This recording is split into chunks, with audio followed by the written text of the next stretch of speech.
우리 지난주에는 잠시 창립주일에 대한 설교를 했고, 오늘은 다시 하나님의 구원과 약속에 대한 말씀을, 특별히 다윗에 대한 말씀을 나누고자 합니다. 본문은 아브라함과 언약하셨던 이후에 다윗 왕과 하나님께서 언약하신 내용이 오늘 우리 김경남 집사님이 읽어주신 전체 7장의 말씀입니다. 본문 1절에서 하나님께서는 사방의 대적들을 파하고 다윗과 다윗의 나라가 평안할 것이다 라고 약속해 주셨습니다.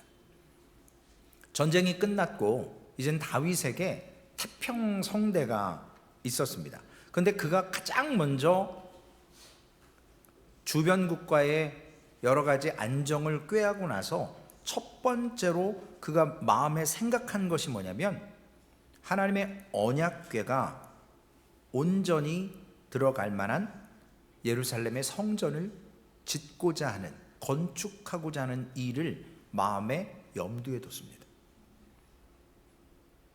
다윗이 이 계획을 선지자 나단 선지자에게 이야기했고, 그것을 하나님이 들으시고 하나님께서 나단 선지자에게 말씀하셔서 그것이 오늘 본문의 말씀입니다. 핵심은 다윗에게 주신 그 왕권과 그의 다윗의 자손들의 왕위가 견고할 것이다 라는 하나님의 약속입니다. 그런데 하나님은 다윗의 자손들이, 후손들이 범죄를 하더라도 하나님은 사람 막대기와 인생 채찍을 통해서 그들을 징계하시고 벌하기는 하시지만, 사울처럼 그 왕위를 빼앗아서 요나단이 물려받지 못하도록 하지는 않겠다라는 약속이에요. 오늘 본문에 보면 13절 16절에 단 2절에 영원하다라는 말이 3번이나 나옵니다. 영원토록 하나님께서 다윗의 왕위를 지켜주시겠다라고 맹세하시는 거예요. 그것이 바로 언약이에요. 하나님의 약속입니다. 하나님의 약속은요, 영원하십니다. 우리 아까 이정희 집사님 기도하셨는데, 앞으로의 또 다른 7년, 10년 주님 오실 때까지 소망교회가 존재해야죠. 왜냐하면 온전한 복음을 전할 수 있는 교회가 이 땅에 필요합니다. 영원하다라는 3번의 이 약속은, 이 언약이 결코 다윗의 자손들의 어떤 열심이나 신실함, 거룩함에 따라서 좌지우지되는 것이 아니고, 무슨 일이 있어도 다윗의 자손들이 범죄를 하건 하나님 앞에 섬기지 않고 우상을 섬기던 어떤 일이 일어나도, 다윗의 자손이 심지어 하나님을 배반해도 하나님은 그 언약을 다윗의 자손을 통해서 이루시겠다라는 그 맹세이십니다. 이것이 바로 우리가 계속 얘기하는 은혜 언약이에요. 하나님이 주시는 거예요. 전적으로 은혜 언약이, 지난주 한 주 쉬었으니까 다시 복습하면, 이렇게 하라라는 게 아니라 너희들은 가만히 있어, 내가 다 해줄게, 하나님이 내가 다 해줄게, 하나님이 약속하시는 것이 은혜 약속이에요. 다윗이 하나님, 제가 하나님을 위해서 성전을 짓겠습니다 라고 말했지만, 하나님께서는, 우리도 그러잖아요. 하나님, 제가 주님을 위해서 뭘 하겠습니다. 제가 제발 부탁인데요, 교회에서 사람의 일을 하려고 하지 마세요. 주님의 일을 하세요. 사람의 일은요, 결론이 안 좋아요. 과정도 안 좋을 수 있어요. 그래서 하나님의 일을 하는 교회가 되어져야 돼요. 사람의 일을 하는 교회는요, 반드시 붕괴돼요. 무너집니다. 다윗이 오늘 내가 하나님의 성전을 짓겠습니다 이 말을 했을 때 하나님께서 무엇라 말씀하시냐면, 아니 내가 너를 위해서 하는 거야. 다윗 네가 하는 게 아니고 내가 너를 위해서 해주는 거야 라고 말씀하시는 것이 바로 우리가 알고 있는 복음이에요. 굿뉴스, 가스펠. 우리의 신실함에 우리의 구원의 근거가 되는 것이 아니고 하나님이 신실하시기 때문에 우리의 구원의 근거가 되는 거예요. 내가 뭔가 해서 구원받은 게 아니잖아요. 우리가 앞으로도 소망교회는 우리가 뭔가를 해서 하나님의 구원의 근거가 된다? 절대 그런 일은 일어나지 않습니다. 하나님의 신실하심과 하나님의 약속 때문에 구원이 성취되고 이루어지는 거예요. 근데 자꾸 세상의 교회는 사단의 시험으로, 우리 인간적인 이성으로 우리가 뭔가를 해서 구원의, 그 영화, 어떤 유명한 영화 배우가 한 얘기 있잖아요. 다 차려진 밥상에 숟가락 딱 하나 얹어놓는 것처럼, 남들이 다 했는데 자기가 그냥 얹어놓고 얻어먹는 것처럼, 하나님이 다 하신 일인데 사람은 자꾸 우리가 한 것처럼 만들어내고 싶어요. 하나님이 이스라엘이라고 하는 나라를 사람이 통치하는 나라가 아니라 하나님이 통치하시는 나라로 세워주셨어요. 그걸 왕정 정치가 아니고 하나님이 통치하신 나라를 사사시대라고 얘기해요. 왕이 없었어요. 다른 나라들은 왕이 있었는데 이스라엘에는 하나님이 통치하시고 필요에 따라서 어떤 사람을 통해서 나라를, 위기를 모면하게 하고 그 나라를 유지시키셨습니다. 무슨 국가적인 위기가 있을 때, 혹은 하나님께서는 아주 평범한 사람을 불러서 국가의 위기를 회복하는 일들을, 그래서 그 나라에 평안을 주셨습니다. 이스라엘 백성들이 사무엘에게 죄를 짓기 시작해요. 사무엘에게 죄 짓는 건 아니죠. 하나님께 죄를 짓는 거죠. 이제 우리 신정정치, 하나님이 정치하는 거 말고 사람이 정치하게 해주십시오. 우리도 이웃나라처럼 왕 좀 세워주세요 하나님. 사무엘에게 건의하기 시작합니다. 사무엘이 두려워했어요. 감히 하나님께. 이게 죄예요. 하나님이 통치하시는 걸 거부하는 거예요. 우리 시내산의 모세를 통해서도 보죠. 하나님이 직접 말씀하시니까 이스라엘 백성들이 두려워해요. 무서워해요. 그러니까 우리한테 디렉트로 얘기하지 말고 사람 모세한테 얘기하고 모세가 우리한테 얘기하게 해달라고 그러잖아요. 두려운 거예요. 오늘 왕을 요구하는 것은 죄인데 하나님은 그것을 하나님의 뜻으로, 하나님의 계획으로 이루어 가세요. 우리의 죄를 가지고 하나님께서 이렇게 모든 것을 하나님의 영광이 드러나게 하시고 하나님의 목적을 이루어 가시는 일에 우리의 죄까지도 사용하시는 하나님이세요. 죄조차도 하나님의 목적이 드러날 수 있도록 사용하시는 것을 우리가 신학적인 용어로 하나님의 주권이다라고 얘기를 해요. 다시 말해서 하나님의 뜻, 하나님의 행사가 어떤 것으로도 거슬릴 수 없는 것이라는 것을, 우리의 심지어 죄를 이용하셔서도 하나님은 하나님의 거룩함과 하나님의 목적을 이루어 가시는 하나님의 주권이라는 거예요. 그래서 우리는 실수하지만 하나님은 실수하지 않으세요. 우리의 실수를 이용하시고 활용하셔서 하나님의 영광을 더욱더 드러내시는 분이십니다. 그분이 바로 전능하신 하나님이세요. 그러므로 이스라엘이 이제는 신정정치가 아니라, 하나님이 통치하는 나라가 아니라 왕정정치, 인간이 통치하는, 사람이 통치하는 나라를 요구했고, 하나님은 이것을 통해서 드러내시는 목적이 있어요. 바로 예수 그리스도의 그의 높으심. 오늘 찬송가 304장 불렀죠. 주님의 높고 위대하심을 내 영혼이 찬양하는 거예요. 인간의 죄를 가지고도 예수 그리스도의 위대하심을 찬양하게끔 하나님은 목적을 그렇게 활용하십니다. 그리고 사람 왕을 세워서 세상의 국가처럼 통치하게 하셨지만 이스라엘은 특별히 사람 왕을 통해서 하나님이 하나님의 나라의 특징, 하나님 나라의 영광이 무엇인지를 이스라엘의 신정 정치가 아니라 왕정 통치를 통해서 보여주시는 거예요. 인간은 죄를 져서 사람이 왕으로 우리를 다스려 달라고 하지만 하나님을 거부하는 거예요. 그러나 하나님은 오히려 그래, 사람으로 왕 세워줄게. 그리고 사람 왕을 세워서 하나님의 나라의 특징을 오히려 드러나게 하신다는 거예요.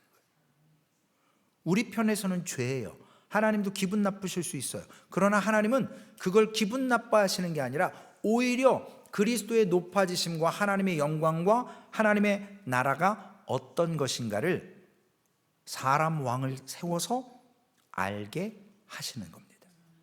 그래서 하나님이 통치하시는 왕국이 얼마나 복된 나라인지를 깨닫게 해주시는 겁니다. 이렇게 하나님께서 왕을 요구하는 이스라엘 백성들의 그 죄를 가지고도 하나님의 거룩한 뜻으로 사용하세요.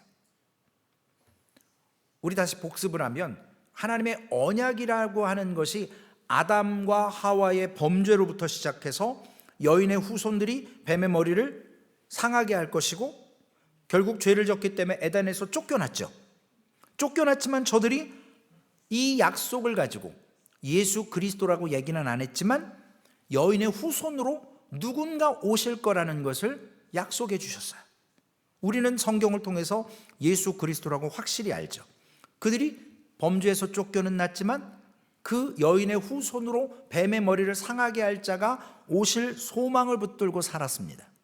그러다가 노아 홍수를 통해서 다시금 세상을 싹 쓸어버렸지만 그 본성이 죽지 않았잖아요. 세상 사람들은 다 죽었지만 노아와 노아의 가족들의 마음속에는 하나님께 순종도 했지만 본성의 이 죄가 마음판에 있어서 노아도 범죄하지 않습니까?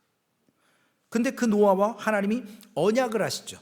그래서 무지개를 하나님 자신이 보시게끔 하셔서 다시는 물로 심판하지 않겠다고 하는 약속을 해주십니다. 그리고 후에 하나님이 특별히 노아의 후손 중에 셈의 후손을 통해서 축복하시고 그 후손들이 바로 예수 그리스도가 그 후손으로 나실 것을 약속하셨어요. 중간에 아브라함이 끼죠. 그리고 아브라함을 통해서 내가 너로 복을 주고 복을 주겠다고. 아브라함이 하나님을 찾아간 게 아니에요. 하나님이 찾아오신 거예요. 우상 섬기는 아버지 데라가 하던 모든 것들을 다 뒤집어 엎어서 하나님이 택하신 거예요. 사람이 한 게 아니라, 사람이 간구한 게 아니라 하나님이 하신 겁니다. 그러므로 아브라함의 후손을 통해서, 그리고 특별히 이스라엘 12지파 야곱을 통해서 자기 아들들 가운데 네 번째 아들인 유다를 또 뽑습니다. 창세기 49장 10절에 규가 유다를 떠나지 아니하며 통치자의 지팡이가 그 발 사이에서 떠나지 아니하기를 실로가 오시기까지 이르리니 그에게 모든 백성이 복종하리로다. 왕이 유다의 계통에서 나오는 거예요. 그리고 처음에 여자의 후손, 그리고 셈의 후손으로 점점 좁혀지는 거예요. 그리고 아브라함과 그의 자녀들, 그리고 유다 지파로, 그리고 유다 지파에서 누가 나요? 오늘 본문에 다윗. 그래서 하나님이 그 다윗과 영원한 언약을 맺으십니다. 이제 여기서 뭐 해야 되죠? 사무엘하 23장 5절 말씀 외워야 되겠죠? 우리 지난주에 못 외웠어요. 제가 이렇게 실수해가지고 지난주 설교에 성경 말씀을 외웠어야 되는데 이 본문을 두 줄을 저희가 외웠습니다. 한번 외워보실까요? 저도 지금 긴가민가해요. 갑자기 이따가 후반전에 외워야 되는데 갑자기 지금 하려고 하니까 한번 해보실까요? 자신들이 없으세요. 황 집사님 안 되겠습니다. 부탁드리겠습니다. 우리 당당하게 외울 사람은 외우고 컨닝하실 분은 컨닝하고 시작. 내 집이 하나님 앞에 이와 같지 아니하냐. 하나님이 야곱 다윗과 더불어 영원한 언약을 세우사 만사에 구비하고 견고하게 하셨으니 나의 모든 구원과 나의 모든 소원을 어찌 이루지 아니하시랴. 다윗과의 영원한 언약을 하나님이 세워주셨어요. 그러므로 그 다윗과 함께 한 이 언약이 어떻게 성취될 거냐? 어떤 방법으로? 그래서 사람이 통치하는 왕정시대에 부정적인 모습들이 드러나기 시작해요. 하나님이 통치하실 때하고 사람이 통치할 때 잘못된 것들이 드러나게 하는데, 첫 번째는 뭐냐면 이스라엘 백성들의 모습, 관심이 보이는 것, 땅의 것, 여기에 집중하기 시작해요.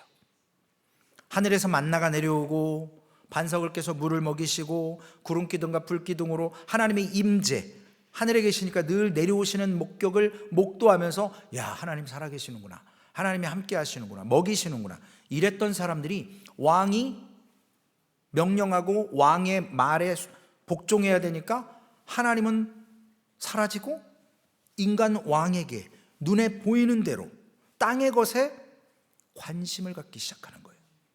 그래서 그들의 마음이 하늘의 것에서 점점 흐릿해져 가는 거예요.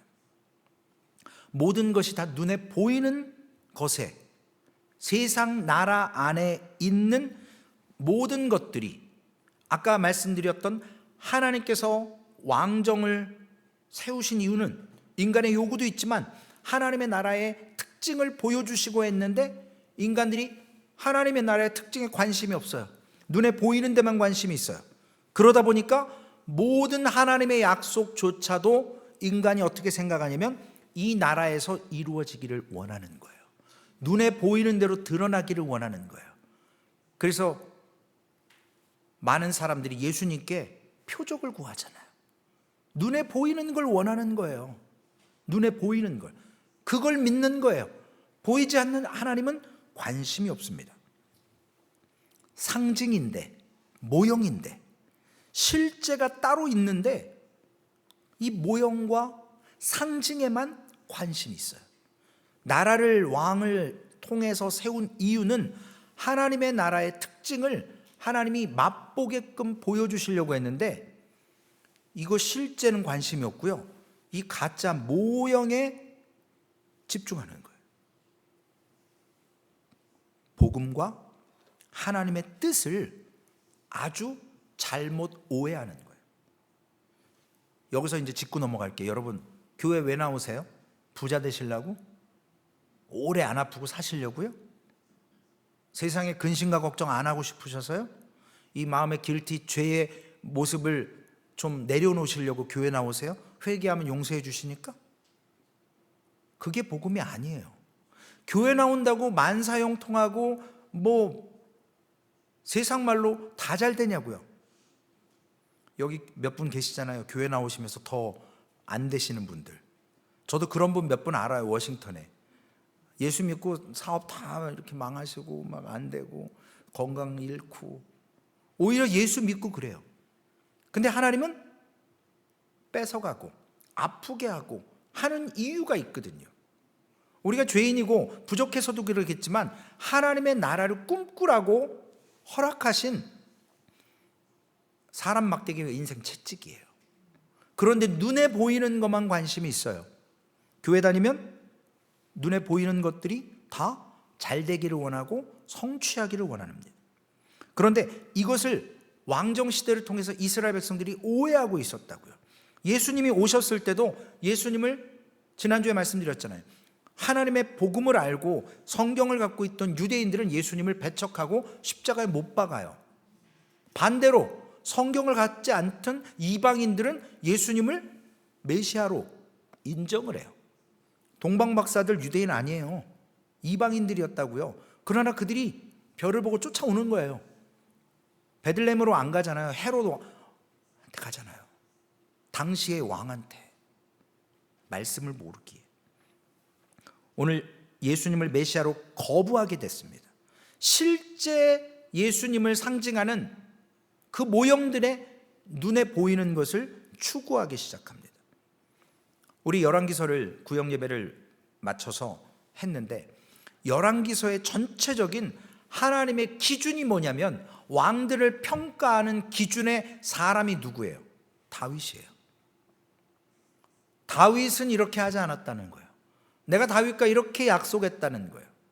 그리고 죄 지은 여로보암의 죄를, 누구의 죄를 이렇게 나열하잖아요. 하나님의 기준이 있으세요.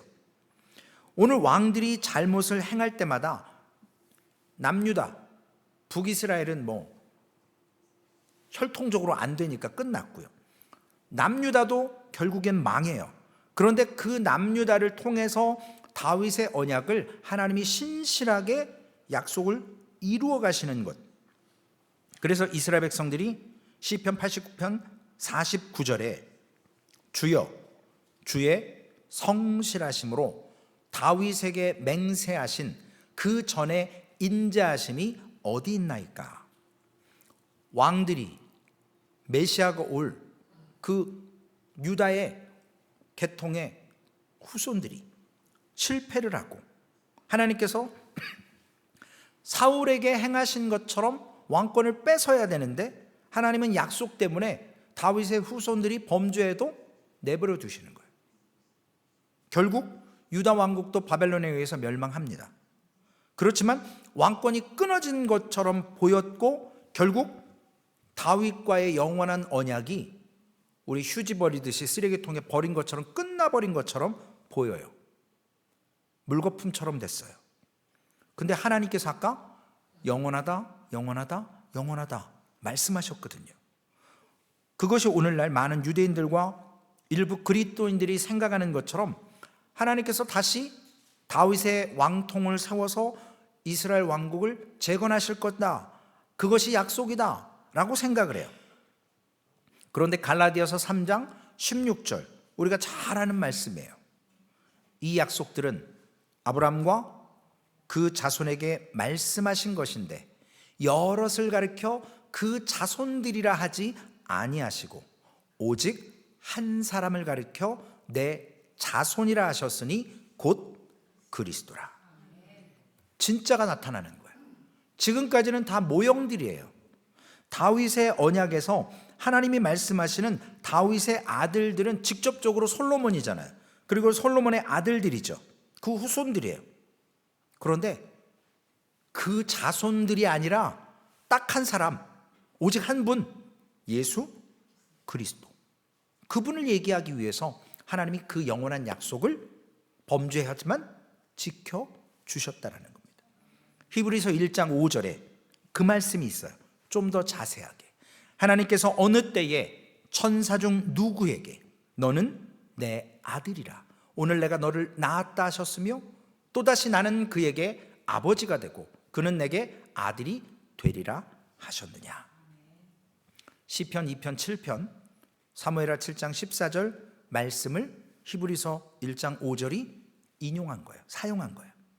그래서 오늘 본문 7장 14절에 보면 솔로몬을 지칭하는 것처럼 보이지만 히브리서 기자는 그분이 바로 한 분, 한 사람, 예수 그리스도시다라고 정확하게 기록하고 계십니다.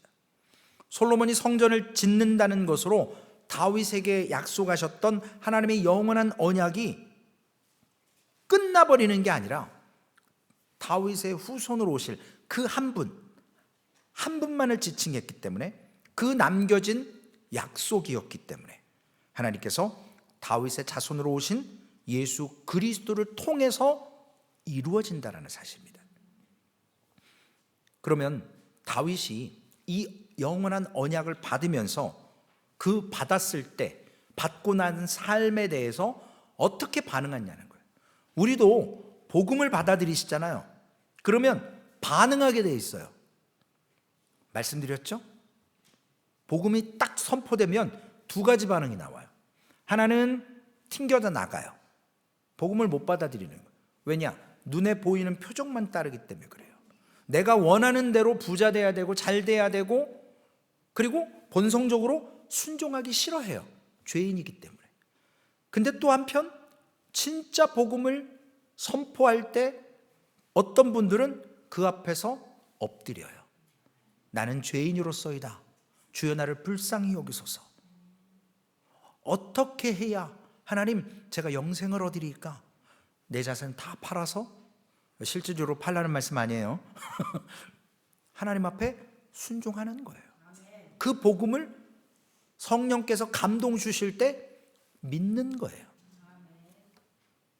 하나님께서 나단 선지자를 통해서 영원한 언약의 말씀을 다윗에게 주셨어요. 근데 다윗의 반응이 18절에 나와 있습니다. 다윗이 어떻게 했느냐? 여호와 앞에 들어가 앉았어요. 모세와 아론은 엎드렸어요. 이스라엘 백성들이 반역하고 인신공격하고 막 그럴 때 사람한테 하지 않고 하나님 앞에 기도했어요. 엎드렸어요. 근데 오늘 다윗은 여호와 앞에 들어가 앉았어요. 뭐 엎드린 거나 앉은 거나 누구 앞에 있느냐? 코람데오예요. 하나님 앞에 있어야 돼요. 하나님 앞에. 그래서 그가 사방의 모든 대적들, 모든 그 주변의 왕들을 다 조공바치게 하고 다윗 시대의 태평성대를 이루는데 이런 권위 있는 왕이 하나님 앞에 들어가서 나는 작은 자입니다. 여호와여, 나는 누구이오며 내 집은 무엇이기에 나를 여기까지 이르게 하셨나이까. 다윗 뭐 하던 사람이에요? 목동이었어요. 아버지 이새가요, 사무엘이 자기네 집에 와서 왕을 세우려고 기름 부으는데 이 다윗은 부르지도 않았어요. 아버지 눈에도 차지 않는 아들이에요.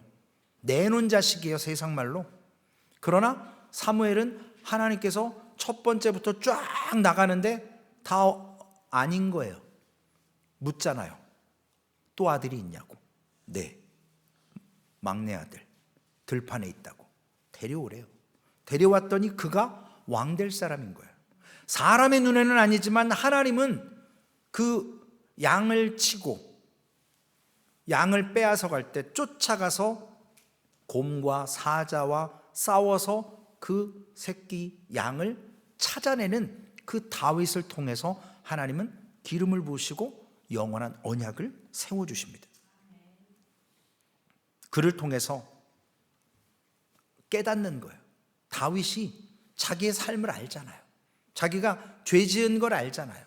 나는 누구이오며 내 집은 무엇이기에 나를 여기까지 하나님 그 약속 때문에 나를 인도하셔서 내가 뭐라고 내 후손을 통해서 메시아가 오게 하시냐는 거죠.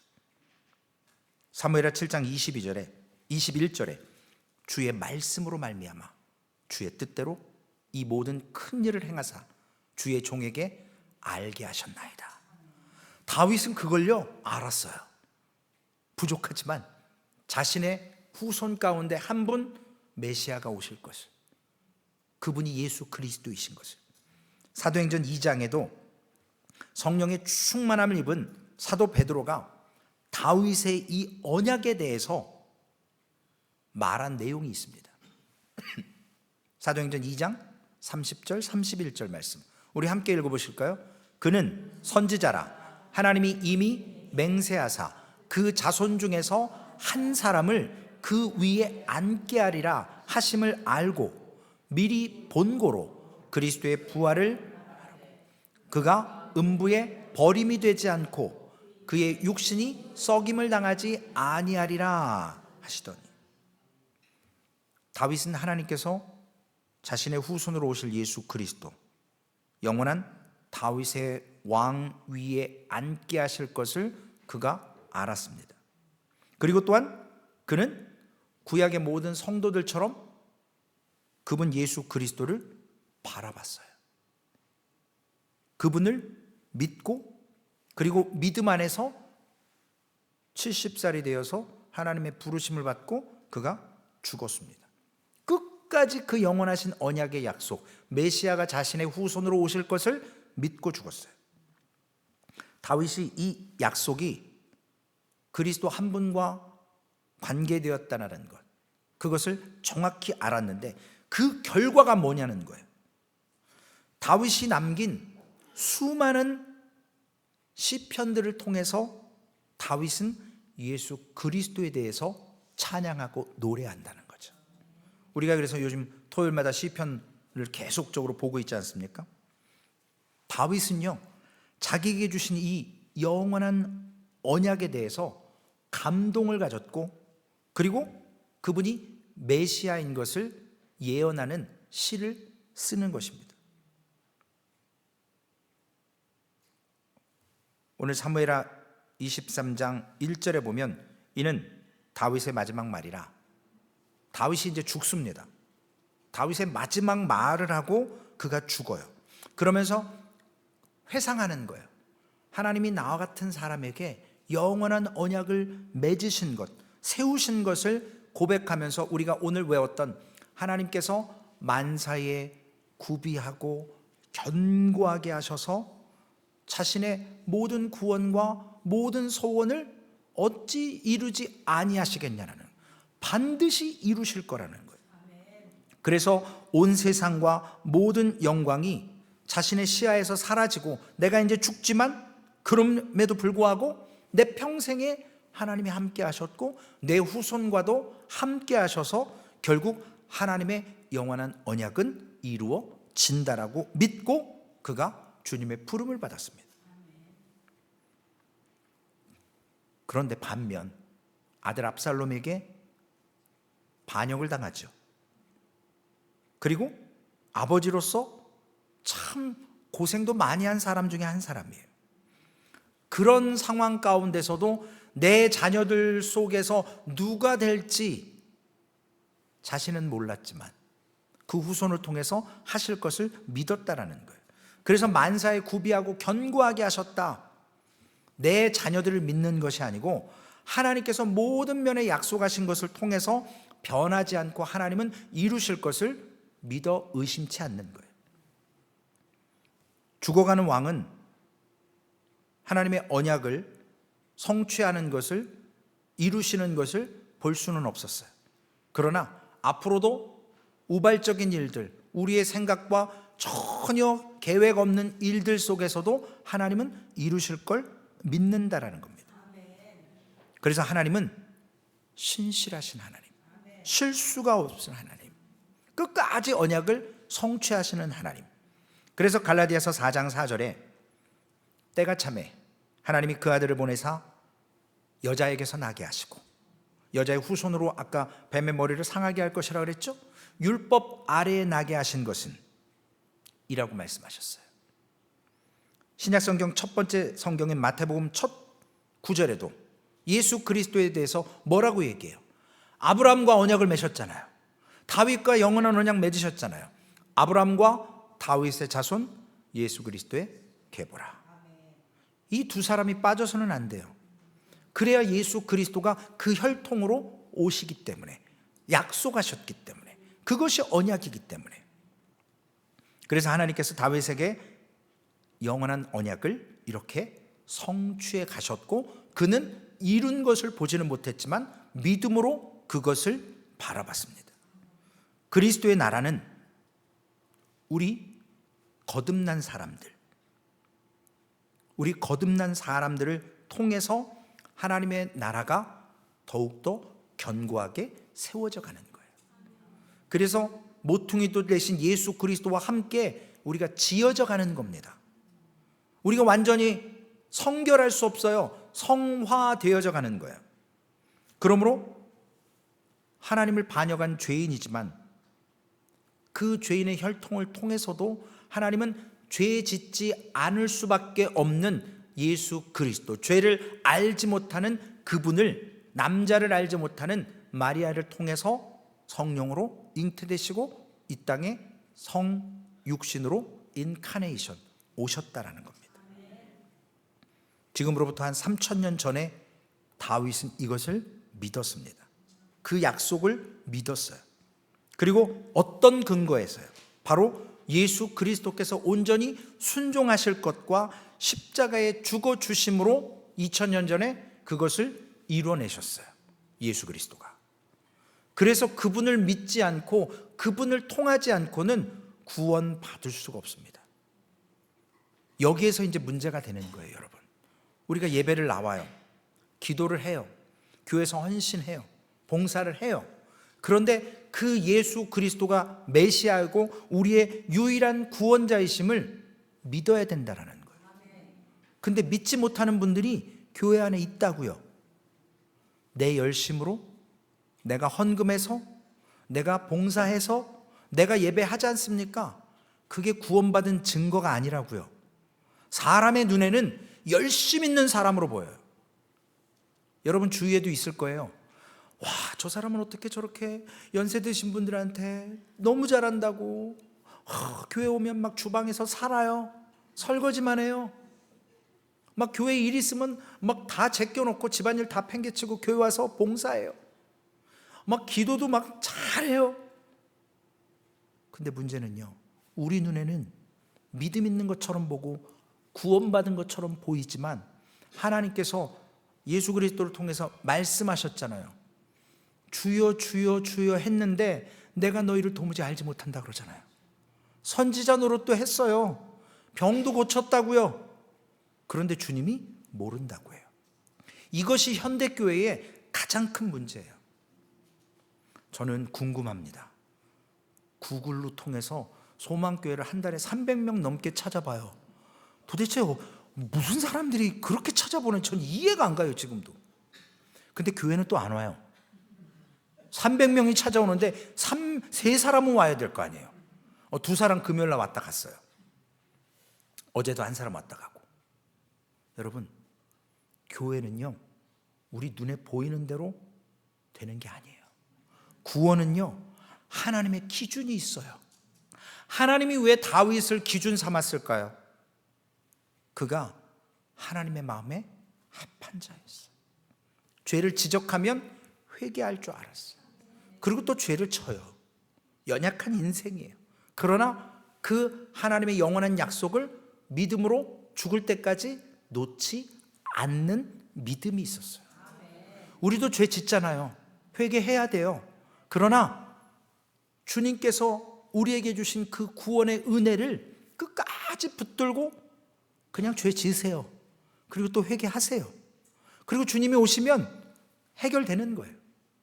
그런데 열심으로 보여지는 것으로 구원받은 증거가 될 수 없습니다.